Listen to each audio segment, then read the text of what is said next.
fact of the matter is, like, and plus you mentioned something about, the red pill content. And I was exposed to red pill, when the entire, you know, world was on lockdown. You know what I'm saying? Like, we was all in our homes and we was confined, because before then I was always out and about. I didn't know anything about this red pill stuff. I didn't know about, YouTube, doing live streams and stuff like that. And then of course, I was exposed to people like Kevin Samuels. I was exposed to people like, all these different content creators and stuff like that. So like when you first knew about the red pill the manosphere red pill or whatever, what was your first initial thoughts when you came in there? I said, damn, I've been thinking like this my whole entire life. Where have these people been? Because I felt like, damn, I don't meet a lot of people, especially women. Like the way I talk, I get along with a lot of men, and I do have female friends. I'm not gonna say I don't, but when I watched first person I watched where I said, oh shoot, Kevin Samuels. I seen a Kevin Samuels video, and he was calling a girl a linebacker and all this stuff. And I said, yep, that's right, buddy. Get him. Get him. Be honest. I'm a very blunt person, if you can't tell. And like since I grew up with brothers, I don't really have.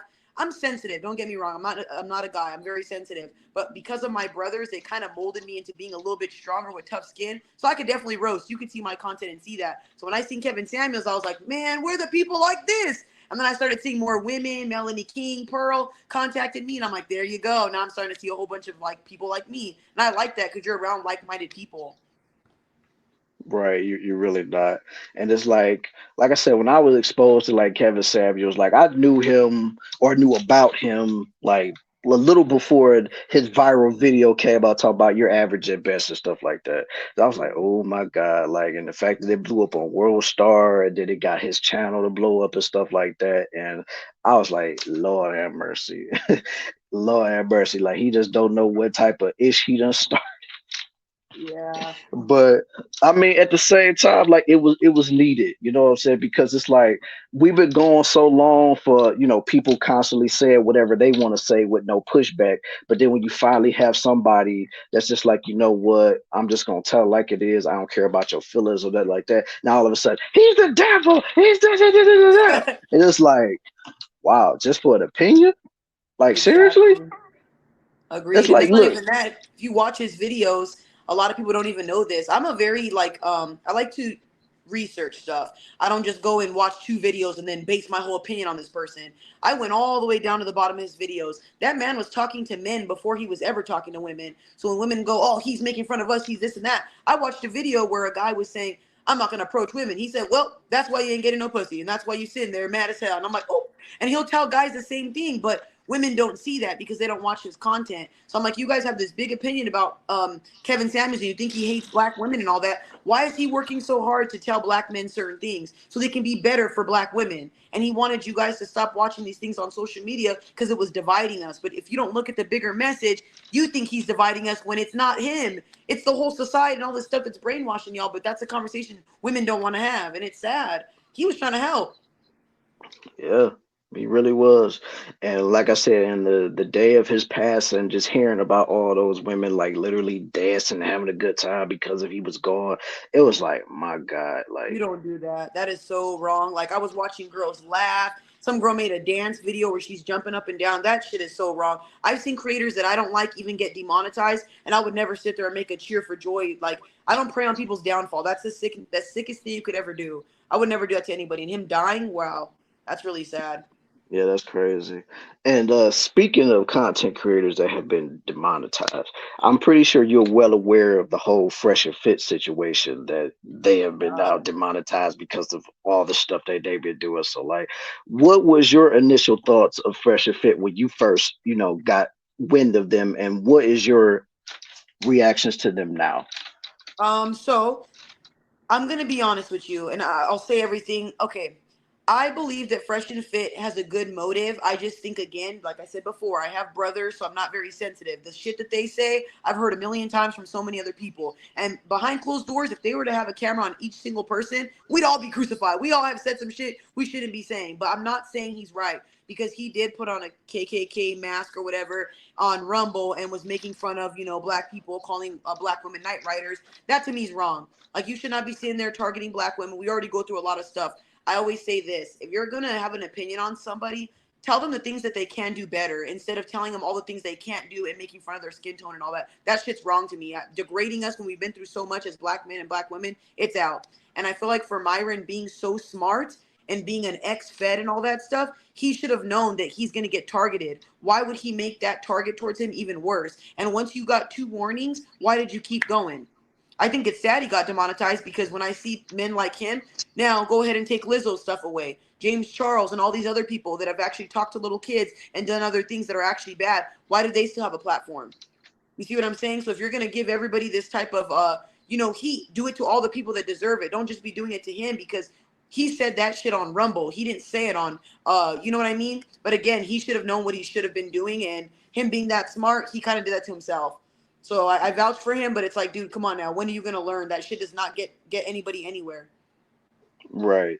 It really don't. Like, and the fact that you would even go around it, and plus, I mean, it's almost kind of like when you doing something like that, especially of that magnitude, and then of course he has a history of like saying somewhat racial things about black people, Yep. saying this, like calling them monkeys and this, that, and the third. It's like when you do that, and plus you know the ins and outs of the law of the highest degree. So the fact that you would even play in that little wheelhouse, and like, yeah, like you said, it's true that he did it on Rumble, so it shouldn't have followed him on YouTube. But at the same time, YouTube nowadays is looking at it like, look, we can't associate ourselves with something like that. Like, you can continue to make content over here, but we just can't pay you for that because like they've been kind of dancing on thin ice for a long time.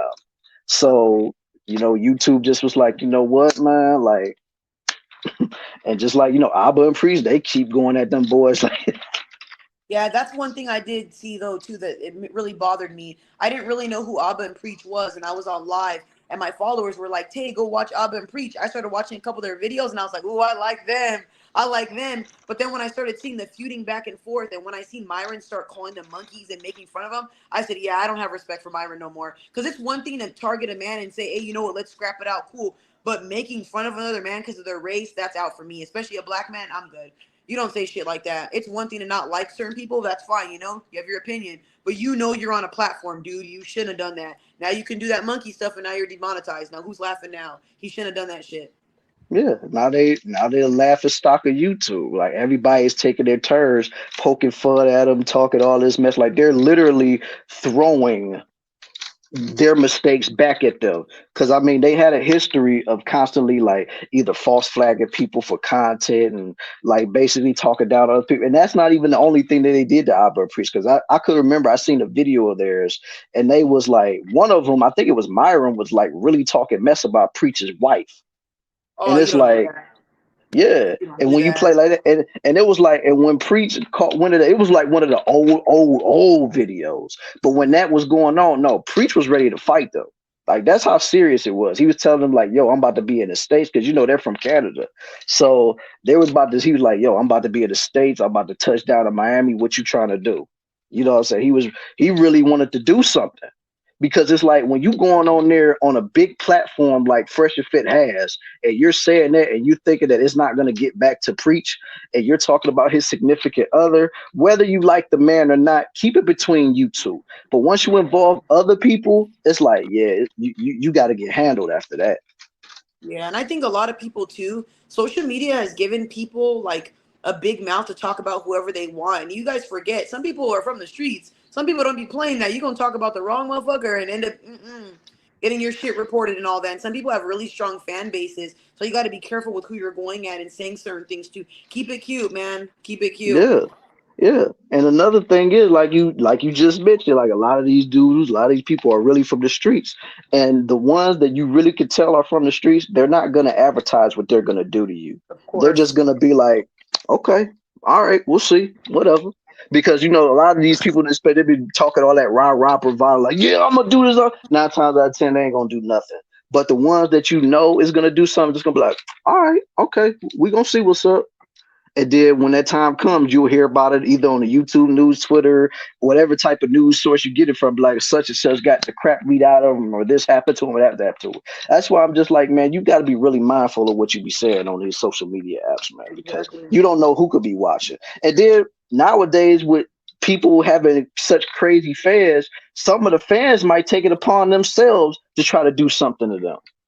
Exactly. People don't put it into play either of who their fan base is too. So I always tell people, if you can't debate me in a healthy manner without getting to the point where you start talking about everybody's family, don't even debate me. Or if you get too serious or you get hurt, you're crying, you shouldn't even be debating people if you can't handle that type of stuff. Criticism, if you can't handle it, don't even step foot over here. Yeah, it's a lot of people that claim that they can debate, but then when they actually get into a debate, they either just rage quit or they just be trying to derail the conversation to try to make it to be to where they're gonna win. Like, and it's like, come Yep. on now. Exactly. I agree. Hmm. All right, so let me take a quick little break. All my